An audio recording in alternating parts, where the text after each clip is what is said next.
Bioremediation and industrial microbiology. So this is our last part of this unit for our exam, which we'll be having on Monday. But first, I want to show you a short video about the importance of microbes in the ocean.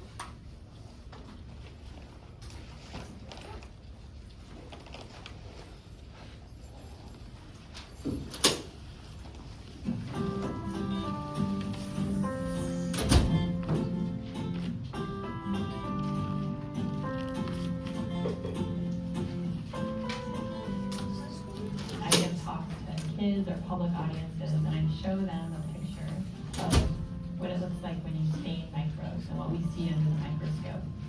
And inevitably, the first thing people say is, ew! And that's not the reaction you should be having. You should be clapping and standing up. Thank goodness those microbes are in the water, because who knows where we would be without them.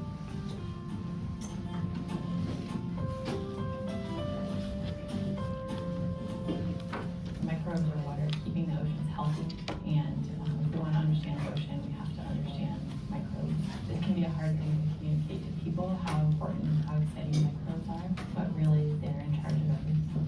No organism lives on its own. It always lives in collaboration with a group of microbes of some sort or another. And so any phenomenon that we want to study, we really need to know what the microbial world is doing in that particular context, because they are at the basis of it. They are the ones that produce oxygen. They are the ones that fix carbon. We tend to think of things that we can see as being the really important contributors to the environment and environmental change or stasis, but microbes are much more important. If we look at the oceans that I work in, for example, the microbes, the stuff that you can't see, are actually about 95% of the living material by weight in the oceans is microbial, so by weight, not by number. And those microbes produce 50% of the oxygen of the planet, and they're major drivers of global biogeochemical cycles. So if it wasn't for the microbes in the ocean, the planet would probably be dead. It's a very, very important context, and people often don't have that perception. We always hear about microbes in a negative context. They make you sick, they make you ill, but in fact, we're completely bathed in a sea of microbes. Microbes are really important to just about every service that we require out of the environment. They help clean the air that we breathe and keep our oceans and lakes clean. One example of that is we rely really heavily on sewage treatment. You know, we don't live in a world where there's smelly waste flowing around our cities, and we have microbes to thank for that. Microbes are what make a wastewater treatment system work, and those same processes are going on in the ocean. So if we didn't have microbes in the ocean would smell and look like a wastewater treatment plant, but it doesn't, because we have microbes that are constantly working the ocean. So we rely really heavily for cleaning up waste, keeping the waters that we drink and recreate in clean. The typical citizen will know from the ocean, the whales, the sharks, they don't matter. What matters is the invisible part of life in the ocean. And we have many more experts that study sparrows than all combined that study marine protists. But marine protists produce half of the world's oxygen. And you can count people who really understand them on the fingers of your both hands. So this is a tragically overlooked part of living organisms on this planet, because they are not fancy. They are difficult to study. If you want to study something that is 100 meters deep somewhere in the ocean, well, it's tough, but it matters to the well-being of this planet much more than actually the sparrow or whale or dolphin. I mean, microbes, they're everywhere. They're in our guts right now. They're on our skin. They're in our noses. They're in our mouths. They're on our teeth. They're everywhere. And that's sort of an easy answer. But the important thing is that they're everywhere and they're doing important things. If life stopped now, we'd die. If we all die, microbial life would go on essentially unchanged. So they drive the geochemical, biogeochemical cycles on the planet. They allow us to be. They allow us to digest our food. They allow insects to eat trees. They're everywhere. They are the most important organisms on the planet. And we really don't know how they work. And so that, to me, it's big mysteries in science. The ocean, space, but a lot of those, especially the ocean, it's a microbial environment. And we need to understand how it works. Microbes form this huge network. And one thing that we've really come to understand over the last few years is just how diverse and how many different kinds of microbes there are in any given type of environment. So I think the big question is understanding how these microbes fit together to form a network that result in some emergent property in the ecosystem. So if you have 10,000 different types of microbes in 1 milliliter of seawater, how do all the microbes interact with one another? Do they interact with one another? What happens if you remove one of them? How does that network break down? I think that's the big question now. We understand which microbes are there, but understanding how they interact with each other. Are they helping each other? Are they competing? Are they eating each other? Understanding those interactions, I think, really is a big question.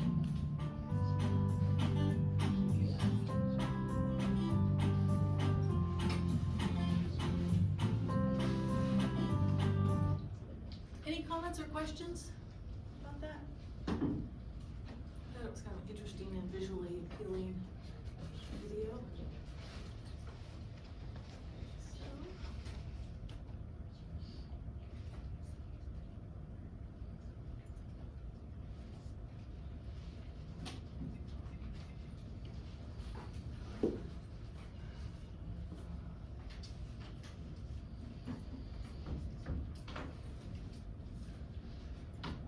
So let's first take a look at bioremediation, and then we'll talk about industrial microbiology. Bioremediation is where we use microorganisms to clean up toxic substances that may be in our environment and convert them to non-toxic substances.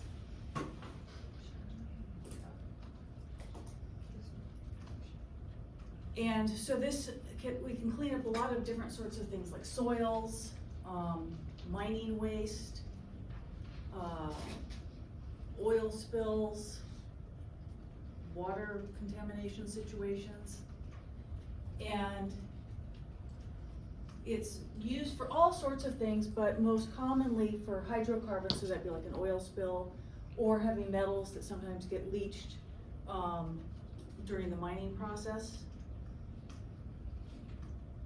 So there are like old mining areas, from a long time ago, where stuff's left behind from the mining that occurred, and there's like all these ponds and things that have these really weird colors and things because of the metals that are in those things from that mining process that occurred a long time ago. We use the microorganisms to help with this. As you have learned previously, there's huge amount of diversity in metabolism of microorganisms. And so just about anything that there is out there, there's some microbe that likes that, to use that thing as food, or some sort of, usually for food, but as some sort of a part of their metabolism. And these aren't just bacteria, but bacteria, fungi, algae, etc. And these are going to convert it using their biochemical pathways. They've got the genes for the enzymes for these biochemical pathways that let them break down these substances to something else that is not toxic. And this happens out in nature. I mean, as the video was telling us about the ocean and the importance of some of the microbes that are there.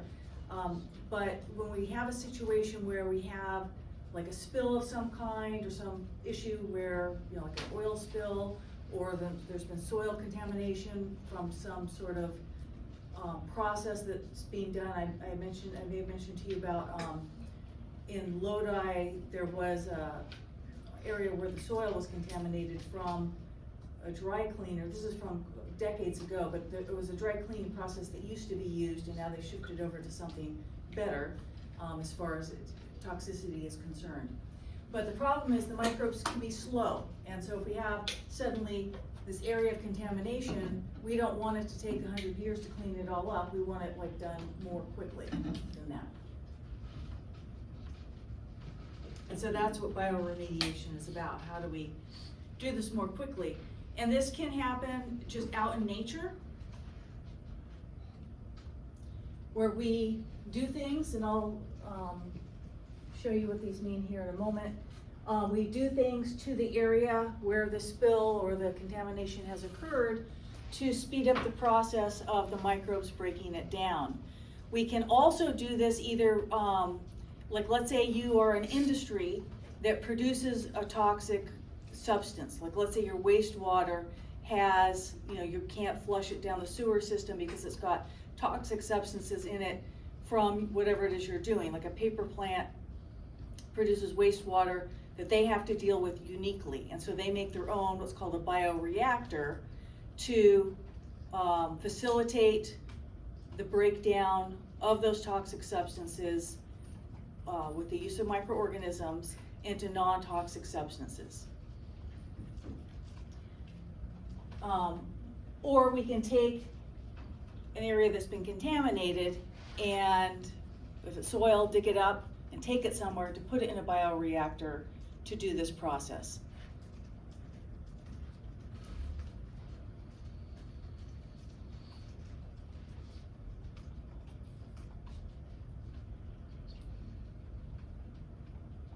Oftentimes the microbes that we need to do these things are present in nature, but there's also the possibility of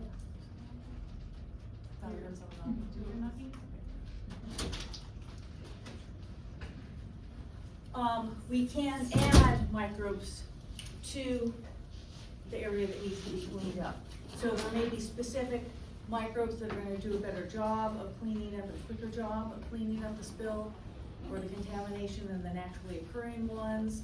Or they're just maybe the same naturally occurring ones, but we need more of them. Or also there is the possibility of genetically engineering a naturally occurring microbe to be quicker at what it naturally would do. So that's what the bioaugmentation is. Biostimulation is providing what the microbes that are already there, with, providing them with things like nutrients, usually nutrients, or other things that help them to do what they're doing quicker. So for instance, let's say if we had an oil spill, well, there are a lot of microbes naturally occurring in the water that will eat that oil and degrade it. But the ocean can have limited nutrients. Like for instance, we're wanting these microbes to break down this oil really quickly, but there may be a limited amount of phosphorus and other needed elements, potassium and others, nitrogen, and so we can provide those things for the microbes so that then they're not slowed down by the lack of something they need to continue on doing their metabolism. And so for instance, the Exxon Valdez spill that happened many decades ago, they sprayed fertilizer on the area, and that sped things up, and it was amazing. Actually, it was amazing because I remember it being on the news, and it was such a tragic thing, all this oil, and it just looked like a big mess. Like, how do you clean that thing up? And within a year, like the following year, everything was back to how it was. But they, spent a lot of effort. I think that was one of the early times where scientists were trying to find a way to get the microbes to be quicker about things. Or maybe it's the first time I saw that, but that's an effective way of cleaning up an oil spill using the microorganisms by providing them with the nutritional needs, not the carbon source necessarily, but like nitrogen's a key thing that they need, and some other things as well that the fertilizer provides for them. Now the bioreactor would be a contained environment. So this would be in a, like, I don't know, laboratory is the right word, but it would be a very large laboratory, because usually, all the things that you and I have been doing in the lab are these very small test tubes and so forth. And so with this, what we're talking about now is like this huge volume of stuff, and so these bioreactors can be very, very large, and a bioreactor can be used in a number of things, but I'm referring to it here as being used to break down toxic substances in some sort of a waste or some kind of a spill or contamination that has happened in a contained situation, not out in nature. And sometimes these things can produce a useful product, like the paper plant example that I've talked about. Their microbes broke it down to actually elemental sulfur, which is non-toxic and is used in other areas. So actually the product that their microbes made to get rid of their waste produced sulfur that they were able to sell. And then also it cleaned up their water, so then their water, they were able to reuse the water again. And so they were able to do the cycle again and again.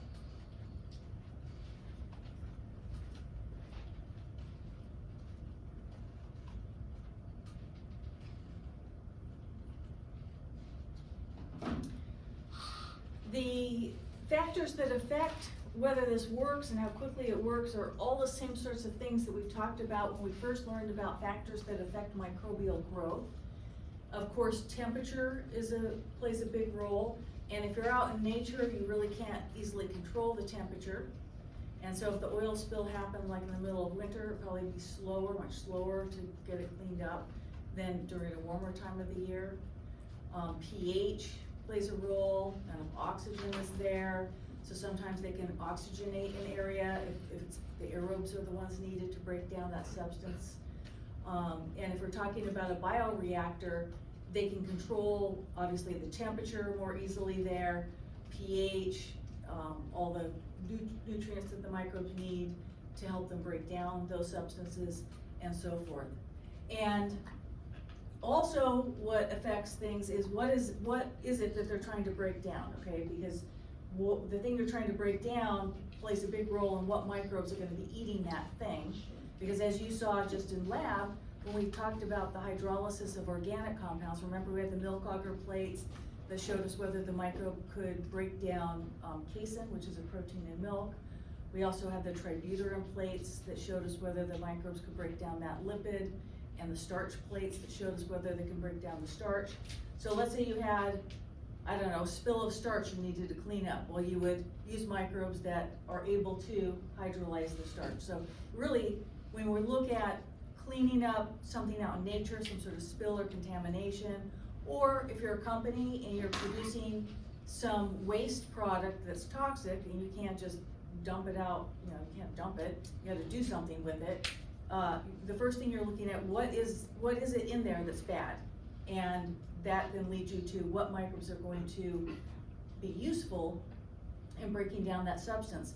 And sometimes maybe it's one microbe, but usually it's going to be a variety of microbes. Maybe one breaks it down to one thing, another breaks it down to something else, and so forth, as we've seen when we looked at the soil microbiology. What's waste product for one is food for another.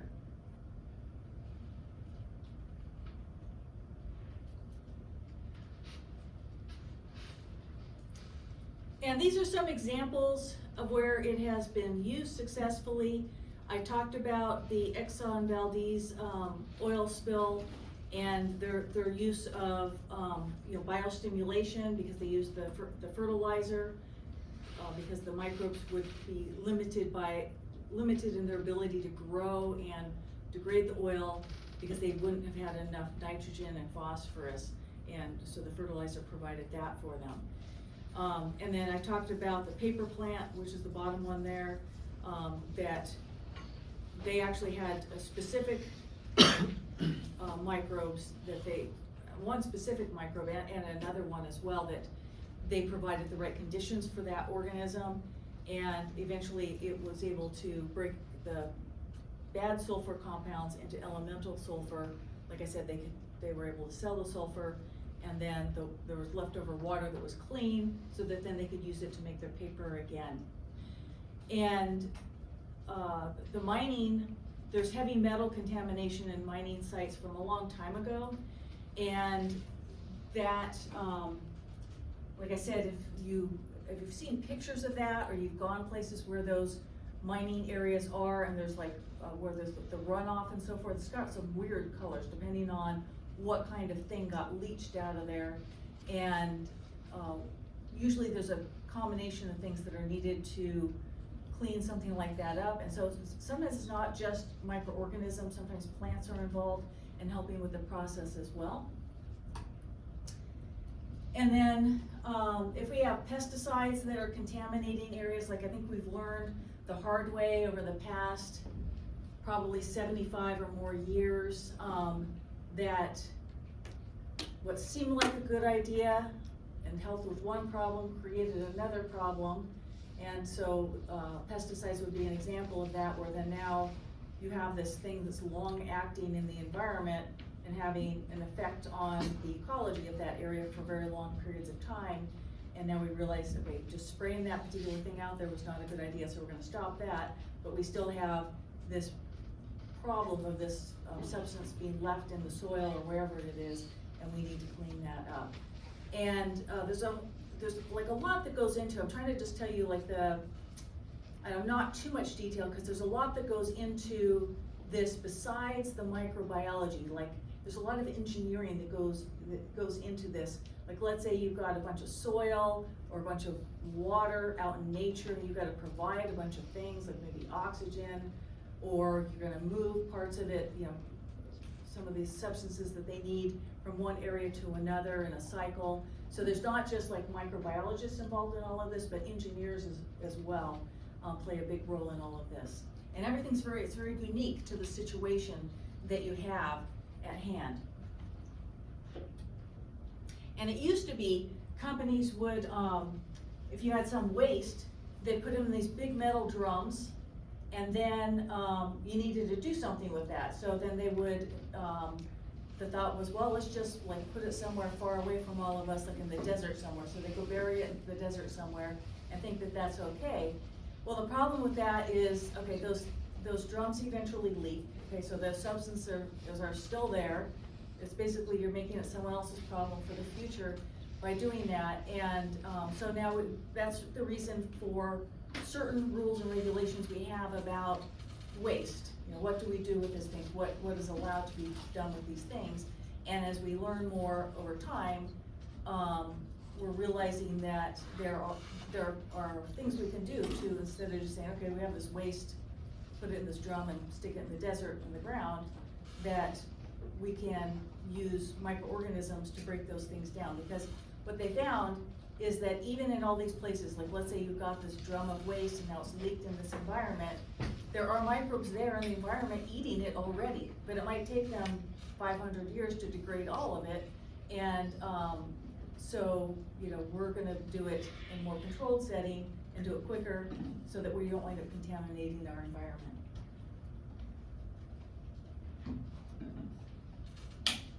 And this is a bioreactor here.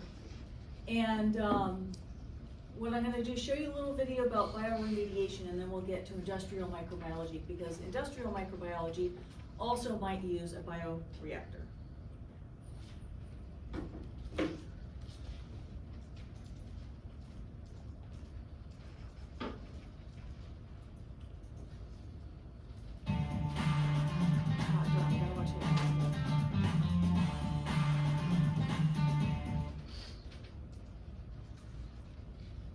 Our Earth faces many problems.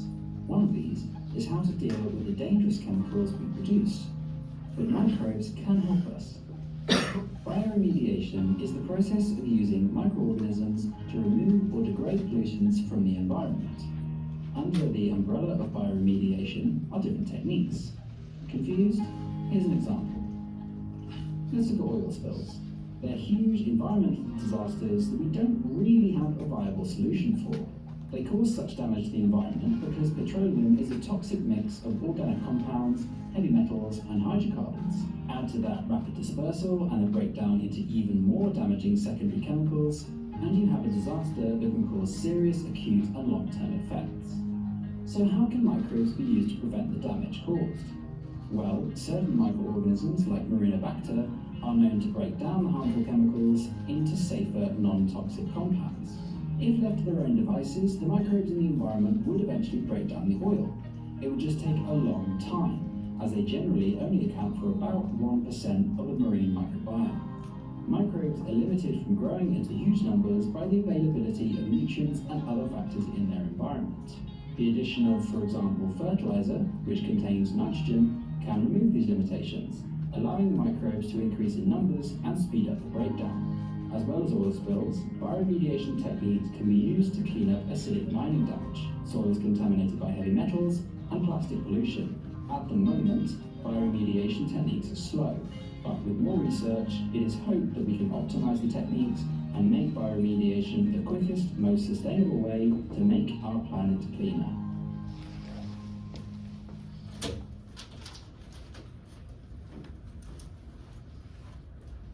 Questions or comments about bioremediation?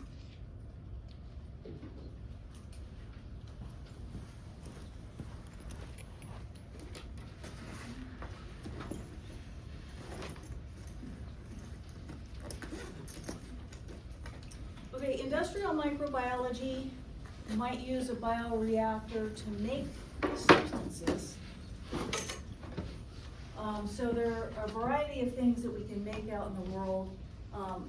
Bioreactors can be used to make certain pharmaceuticals, like for instance, and some antibiotics are made with the use of microorganisms, like penicillium produces the antibiotic penicillin. That's how penicillin got its name, is from the penicillium that was found to be producing it. And we can use them to like convert corn into ethanol and so forth. So there's a wide variety of things. And if you look at, remember when I showed you guys the, we looked at fermentation, and we've got glycolysis, and then we've got pyruvate, and then from there, what happens to the pyruvate, it gets reduced to some fermentation end product. Remember I showed you had pyruvate and then had all these different potential fermentation end products. Some of them were, you know, a variety, like isopropanol, for instance. You can buy that in the grocery store and use it as a disinfectant or even an antiseptic on the skin, like before you get a shot, for instance. And those are produced by microorganisms. And so all those weird compounds that microbes make, some of those are chemically useful to us. And I just have a little bit of a personal interesting story about these bioreactors. My dad's a structural engineer, and he still works. He's 85 years old, and he still works as a structural engineer. He doesn't really have any hobbies. That's like his works. I grew up in San Diego, and there's a company called Kelco, and they used to use the kelp off the ocean to produce substances. Like they have a whole laboratory where they're making food things. Like, have you ever heard of xanthan gum? If you look at the ingredients of like non-fat yogurt, it probably has xanthan gum in there because it helps to thicken it.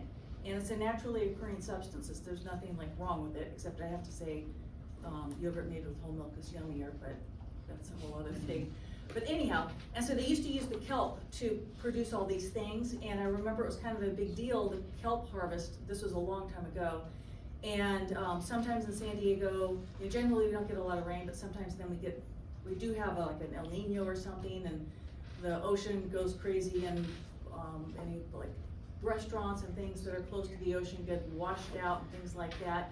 But then also the kelp winds up getting jerked around, and so then there's the kelp harvest is not good. But today they don't need the kelp anymore, and they don't even harvest the kelp anymore. What they do is they have these bioreactors with microorganisms that produce these substances like xanthan gum. And they've been doing that for a long time. So and they've got these plants in all kinds of interesting places like Oklahoma, China even, I think in Mexico too. And their bioreactors are large, and they've been there for a long time. And so my dad works on all these really weird structural things where he like goes to China and looks at their situation and solves their structural engineering problem, which I always like to hear about that from him when I go and visit him, all these interesting projects he works on. Like it'll be some like gigantic thing, like as big as our building here, and it's been on some sort of a slab kind of a thing for, 40 years or something like that, or it's got these whatever metal thingies holding it in place, but then now it's starting to degrade, and now what do you do about it? And so anyhow, so these are things that are, real things that are substances that we all get in some way or another that help us. And so let's take a look at some of these end products and the microorganisms involved. And you're probably familiar with some of these because we talked a lot about them in food microbiology. You have the lactic acid in making the cheese, and the ethanol and carbon dioxide in making beer and wine. But there are other things as well that we can produce with the microbes, like acetone. If you have fingernail polish remover, well, that comes from this kind of a process to make the acetone. And so all of these things may have, so here's our isopropanol, may have various uses for us, and would be produced using these industrial bioreactors. And these are also forms of continuous cell culture. We talked about these earlier on this semester. Remember the turbidostat and the chemostat? So usually it's one form or another of gigantic continuous culture system that is being used to produce these substances. And there's a lot that goes into looking at how much food to give them, what temperature we want them at what stage are they producing the substance, and so do we want them in logarithmic growth, or where do we want them, and how do we separate out the product that we want from the culture itself. So there's a lot that goes into all of this. But these are all natural processes. And if you want to learn more about these are interesting articles here, and I'm not assigning you to read them, but if you're interested in reading more about it, you can. And are there any questions about what we talked about today? Are there any questions about our study guide? Yes? Do we need to know, like, the stories for the successful bioremediation case studies for the exam? Yes. Yeah, you should know, because I explained why we needed to do those certain parts, yeah. Like why we added the fertilizer, like how did the fertilizer help, or how do we speed up the growth of the microbes to break down the substance.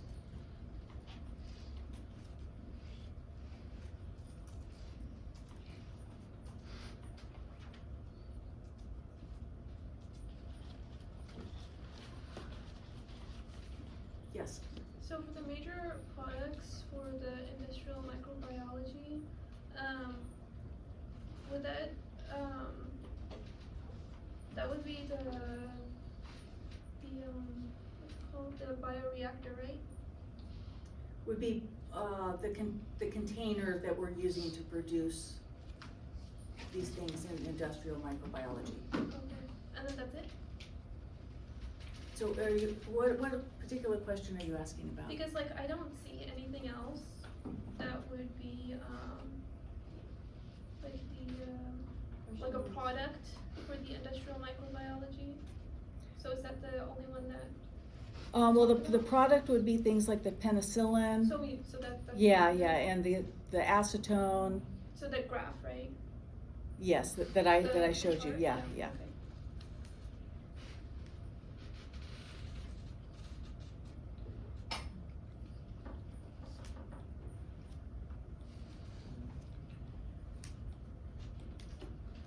Yeah. I haven't made the test yet, but there's 90% chance there will be an essay on it. The only thing that keeps me from making an essay is if we have a lot of presenters and then my multiple choice questions get so much that there wouldn't be time during our class time for you to do all those questions and an essay. But I predict we're gonna have an essay. But like I said, I haven't even started to write the test, so I don't know how many questions is gonna be needed.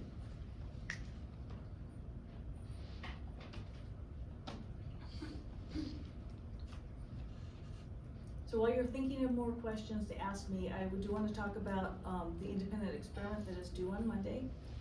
You need to submit it electronically. I made the place for you to submit it today. And so the electronic document is just the masterpiece, okay, you know, the formal paper. And the reference part needs to be able to have clickable links to your electronic sources. Of course, if you used an actual physical book, I can't click on it and get to a book that's only physical, but if it's any online kind of a thing, then I should be able to click on it to find it. You don't need to turn in all the research, your blue book and all that online. That, you're gonna physically turn that in, along with a physical copy of your masterpiece, because the physical copy is what I'm gonna write on when I grade it. And so you'll have your masterpiece printed out to bring to lab on Monday, and you'll have that tucked into your blue book. You'll also have tucked into your blue book the research that we did, remember parts 1, 2, and 3. You'll also have tucked into there your methods form that you have already, you know, you use that to do your experiment, and your media request form. So all of that goes together. I don't want you to put it into a fancy, like folder kind of a thing, because then that means I need to pull it out of there to, you know, to grade it, and it slows everything down. And grading this particular project takes a long time. I may have said this already. Of all the things I grade in all my classes, this takes by far the longest. So if you just have everything tucked in there, because I'm not grading you on, oh, look how fancy the package is.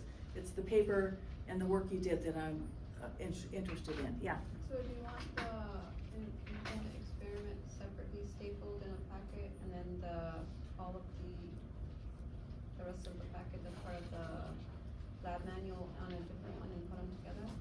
Yeah, so your masterpiece, you can just staple it, you know, all the pages, however many pages it is. So, you know, starting with your title page, ending with your reference page. And you just stuff that into, you know, your blue book somewhere, along with all those other things that I mentioned. Yeah. So, would you want only for like the experiment part, you know, the parts, the paper that were in the lab manual, you would only want the papers that we wrote on, right? Or would you want like all of them, even if it had nothing to do with like Like the writing? instructions Yeah. and stuff? Yeah, I don't need the instructions, Okay, yeah. so just, okay. Right.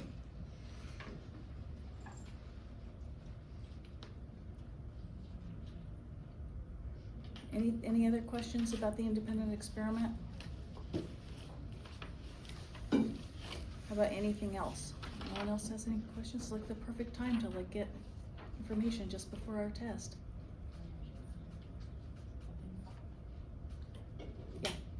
The manipulation of microorganisms is when we genetically modify the microbes to speed up the process. Yeah, so that is one way, is to, so he asked about the manipulation of the microorganisms for bioremediation, right? Mhm. And so that would be one thing, is to genetically engineer them so they do it quicker and better for us.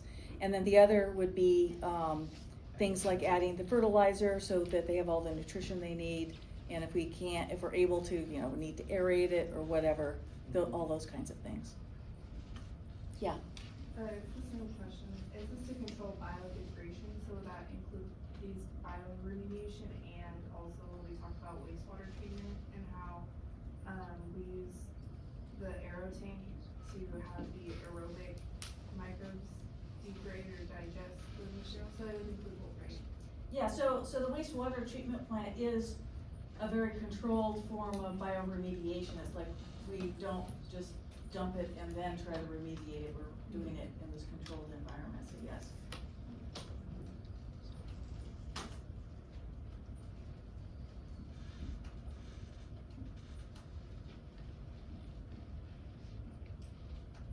Any other questions or anything? Yeah. Question about if it says describe major projects or uses of industrial microbiology. So that would be like this slide where it says pharmaceuticals or converting corn to ethanol. Those would be 2 examples. Those are 2 examples, and then there's more examples like after, when I showed you the fermentation end product. So the ones you don't need to know about all of them, but yeah, we talked about acetone, fingernail polish, and isopropanol as a disinfectant. Or does xanthan gum? Does xanthan gum would also be another product? Yeah, xanthan gum would be, a part of the industrial microbiology as well, yeah.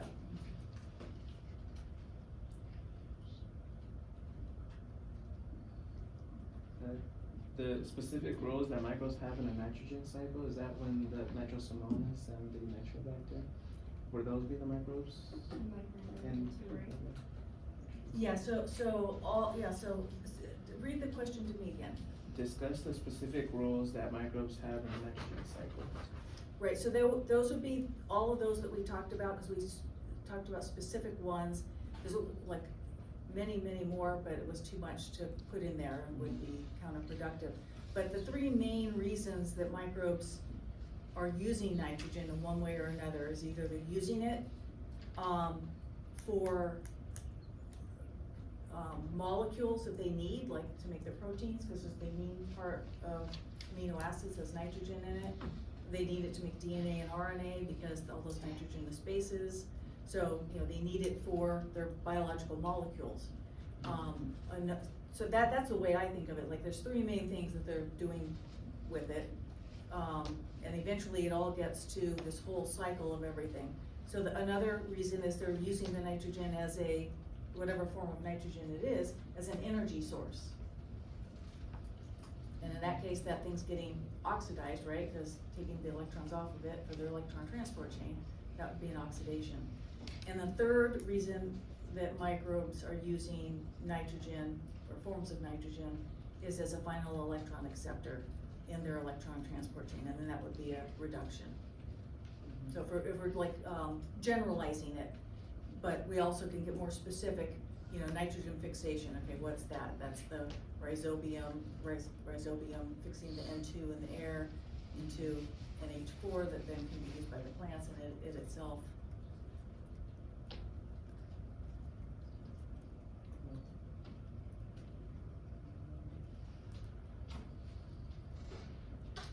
Any other questions? Yeah. Can you discuss the sources of microorganisms for use in the industrial microbiology?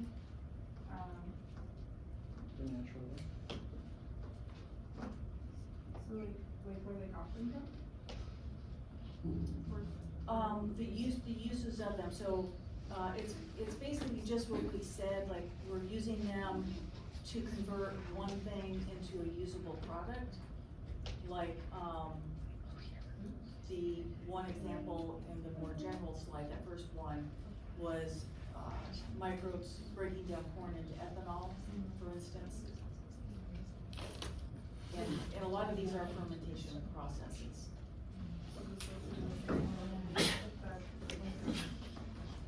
So they're naturally occurring microbes, and we know which ones are gonna do what we want for it, so then we would add the specific species that's going to break down. Oh, is that like the bioaugmentation and then the one either they're just there and we provide or we add them to? Yeah, although usually those terms are only used in like bioremediation rather than industrial microbiology, where we're not trying to clean up anything, we're just trying to make something. Okay, so industrial microbiology would be added.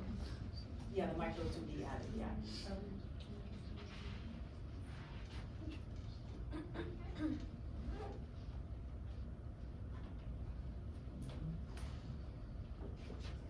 Yeah, the industrial microbiology is less complicated than the bioremediation, because the bioremediation is almost always like, uh-oh, we suddenly have this problem, and it's complicated because it's out in nature, kind of a thing.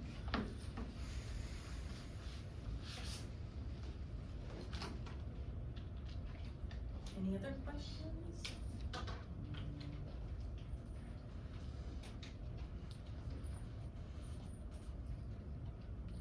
So if you're in the 3 o'clock lab, we'll take a 15-minute break and have our open lab. And even if you're not in the 3 o'clock class and you want to come to that class, you can, it's up to you.